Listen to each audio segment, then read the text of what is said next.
हम देखते रहे पहाड़ को और पहाड़ देखते रहे हमको, और रात हो गई। चूल्हे को देखकर भूख लगी और हमने खाया दाल बटोरू और घी। तो चलिए, कविता तो होती रहेगी लेकिन घी खाने में अच्छे से मिलना चाहिए, बिल्कुल इस तरह से।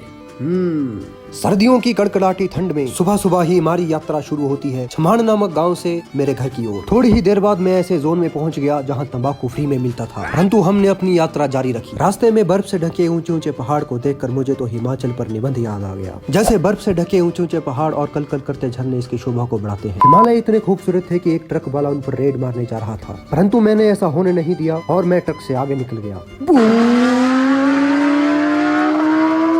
मेरे घर पहुंचते ही मेरे घर के सामने वाला पहाड़ खुशी से चमक उठा। आसमान साफ था तो गांव में बच्चों के देवता जी धूप सेकने के लिए निकल पड़े। दिन में हमने भी किसी को दबाने के लिए गड्ढा खोदा। नहीं, ये चश्मे वाले भाई साहब नहीं, एक चपानी के पेड़ के लिए। कुछ ही देर में कटप्पा का पौत्र भी हमारे बीच शामिल हो गया और न जाने क्या क्या हरकतें कर रहा था। हंसी मजाक तो होता रहेगा, लेकिन आज मैं आपको एक बहुत ही जरूरी चीज के बारे में बताना चाहता हूँ। वो है हमारा उत्तरकुंड एकता अभियान। हम धीरे धीरे एक एक पन्ने इसके खोलेंगे, लेकिन आज हमारा कार्य है बच्चों के साथ मिलकर सफाई करना और उनके लिए एक रिवॉर्ड देना। और आज का रिवॉर्ड है पिज्जा। मैं ये रिवॉर्ड इसलिए दे रहा हूँ ताकि बच्चे के माइंड को रिवायर किया जा सके और वो आगे भी गांव की सफाई करने के लिए और अच्छे काम करने के लिए मोटिवेट हो। बच्चे तो खेलने को बहुत ही उत्सुक होते हैं, तो हमने उनको बैडमिंटन भी खरीद के दे दिए। सच में पहाड़ों में बैडमिंटन खेलने का मजा ही कुछ और है। हमारी तो पुरानी यादें ही ताजा हो गई। खेल कूद और दिन भर काम करने के बाद मुझे एक व्यक्ति ने बहुत ही महान बात कही, गाजर मूली खाओ अपने अपने घर जाओ।